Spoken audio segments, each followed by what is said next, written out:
air. Air yang diuji kesadarannya ya tentunya memiliki ciri-ciri kesadaran. Harus ya air tersebut tidak mudah menimbulkan busa apabila digunakan sabun ya. Jadi pada praktikum kali ini diambil air dengan sampel ciri seperti tersebut ya. Lalu sebelum kita melakukan titrasi terhadap sampel air, kita terlebih dahulu harus melakukan titrasi standarisasi terhadap larutan standar resium EDTA. Larutan standar yang digunakan dalam titrasi ini adalah EDTA sebagai larutan standar sekunder. Jadi dia belum bisa dipastikan tepat ya konsentrasinya. Konsentrasi NaDCA 0,01 molar yang ditimbang pada saat preparasi bahan itu bisa saja berubah ketika sudah dilarutkan menggunakan aquadex. Jadi kita melakukan standarisasi dulu menggunakan pada larutan kalium klorida atau CaCl2 ya, yang merupakan larutan standar primer ya untuk standarisasinya. Jadi tahap pertama kita titrasi standarisasi dulu oleh CaCl2, lalu untuk tahap kedua baru titrasi kesadaran untuk penentuan kesadaran sampel airnya ya. Untuk titrasi ini tahapannya adalah yang pertama ya, kalau untuk standarisasi ya adalah 12 mili CaCl2-nya ya, kemudian dituangkan ke dalam label Erlenmeyer. Setelah itu ditambahkan buffer pH 10. Setelah ditambahkan buffer pH 10, kemudian ditambahkan indikator Erioprom Black Tea atau EBT. EBT ini ditambahkan secukupnya, sedikit saja, ditambahkan di seujung spatula saja, lalu akan berubah larutan CaCl2 dan yang buffer tersebut menjadi berwarna merah keunguan. Merah keunguan adalah warna awal sebelum dilakukannya titrasi. Kemudian tahapan berikutnya titrasi menggunakan larutan EDTA. Sudah kapan hingga warnanya berubah menjadi biru laut. Setelah berubah menjadi biru, maka itu titrasinya dihentikan. Ya, kemudian dicatat volume EDTA yang dihabiskan untuk merubah warna merah tadi menjadi warna biru. Lalu diulangi sebanyak 3 kali karena penentuan titrasi itu harus melakukan pengulangan agar data volumenya tersebut dianggap sebagai volume yang akurat. Volume yang ditentukan tersebut belum tentu akurat, jadi harus diulangi minimal 2 kali atau double, dan kalau lebih baiknya 3 kali atau triple. Jadi silakan melakukan 3 kali ya titrasinya, lalu setelah itu catat 3-3-nya. Akan tetapi ada koreksi. Apabila datanya tersebut ternyata jauh perbedaan volumenya, tentunya diulang ya. Jadi atau kalau misalnya dari 3 data ada 1 data yang jauh, volumenya dicatat saja. Kalau 3-3-nya jauh, diulang. Jauh atau dekatnya berapa? 0,2 mili. Perbedaan satu titrasi dengan titrasi yang lain maksimal 0,2 mili. Jadi kalau misalnya titrasi pertama itu 5 mili, titrasi kedua harus 5,1 atau 5,2 atau tepat 5. Jadi tidak boleh berbeda jauh.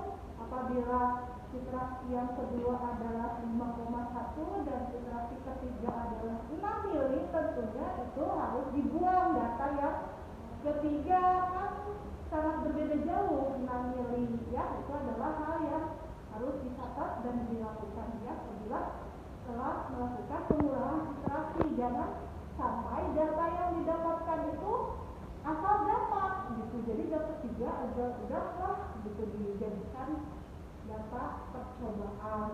Terus dilihat data yang diperoleh ini apakah berjalan atau berdekatan. Jangan mentang-mentang harus physical distancing jadinya data yang berjauhan tidak diperhatikan. Jadinya nanti ketika laporan saya melihat hasilnya jauh, berarti diulang ya untuk praktikumnya. Jadi dari awal sudah diketahui lalu tidak boleh berjalan. Lalu untuk yang kedua adalah iterasi sampel, sama ya langkah-langkahnya, akan tetapi pada tahapan setelah penambahan buffer pH 10 itu diperhatikan. Misalnya yang tadinya ini adalah tidak berwarna jernih tanpa adanya endapan atau apa, tidak keruh kan ya.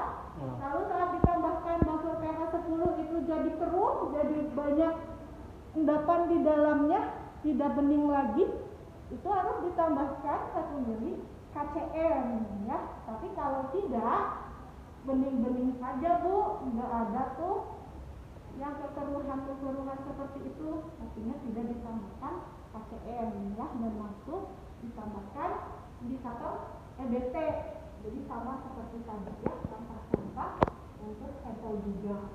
Yang pertama ditambahkan apa setelah sampel?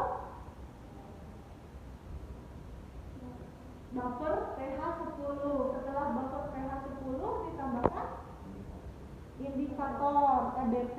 Setelah ditambahkan indikator EBT menggunakan larutan standar, iya EBTA ya, seperti itu. Untuk bahan yang digunakan dalam praktikum ini ya, yang pertama adalah kalsium klorida CaCl2. Ini adalah bentuknya padatan, maka harus dilarutkan terlebih dahulu. Lalu bahan yang kedua yang dibutuhkan adalah buffer pH 10. Buffer pH 10 dibuat dari larutan NH4OH yang mana dibuat dengan cara melarutkan atau mengecerkan NH3 oleh Aquades, lalu dan NH4Cl. Untuk Aquades dibutuhkan dalam praktikum ini karena terdapat EDTA, CaCl2 ya, dan juga NH3 yang harus dilarutkan dengan menggunakan ACD. Kepada EDTA sebagai standar, EDTA ini nanti dilarutkan terlebih dahulu menjadi larutan.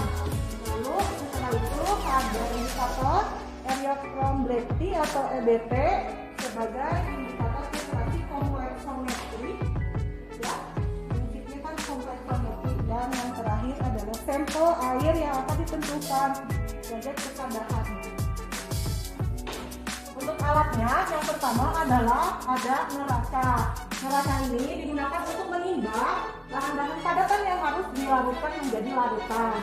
Neraca ini harus pertama-tama dilihat dulu waterpassnya sebelum digunakan, apakah waterpassnya sesuai pada titiknya atau tidak. Kalau belum, maka harus dibetulkan dulu, kemudian dinyalakan dan dipijit tombol on off-nya. Yang selanjutnya adalah ada alat buret. Buret ini untuk wadah BPA dan juga ada statik dan fan-nya. Selanjutnya ada ball pipet ya, untuk mengambil larutan bersama pipet volumenya. Pipet volume yang dibutuhkan di sini yang 25 mili dan yang 10 mili. Lalu ada spatula untuk menimbang zat dan juga untuk memasukkan indikator EBT ke dalam layer yang berisi CaCl2 atau berisi sampel. Lalu ada gelas ukur untuk mengukur Aquades yang digunakan dalam pelarutan. Masuknya 100 mili. Lalu untuk layer digunakan menampung CaCl2 dan juga sampel yang ukuran 250 mili. Lalu ada kaca alogik sebagai penampung zat yang akan ditimbang. Lalu ada gelas kimia yang digunakan untuk melarutkan zat ya, dan juga dibutuhkan juga batas Selanjutnya untuk mengaduk, lalu ada pipet tetes untuk menambahkan ya baper pH 10 ke dalam Erlenmeyer. Ada juga kolom untuk alat yang digunakan membantu menuangkan EDTA hasil pelarutan ke dalam bure. Demikian.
Dari filtrasi tadi, kita mendapatkan volume EDTA standarisasi sebanyak 3 data, volume A, volume B, dan volume C.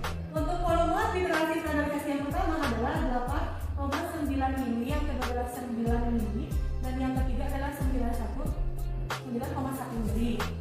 Untuk data yang kedua adalah 2 volume uji kesadaran sampel. Volume untuk yang pertama EDTA-nya adalah 12,2, volume yang kedua EDTA-nya 12,1. Kemudian kita rata-ratakan dulu untuk menghitung standarisasi EDTA-nya. Hasilnya adalah 9 mili EDTA-nya. Kemudian dihitung menggunakan rumus perbandingan 0 M CaCl2 dikali V CaCl2 sama dengan N EDTA dikali V EDTA. Kemudian yang dicari adalah molaritas EDTA. Molaritas dari CaCl2 adalah 0,01 molar. Volume CaCl2-nya adalah 12 mili. Lalu molaritas EDTA yang ditanyakan, volume EDTA yang dibutuhkan aplikasi adalah 9 mili.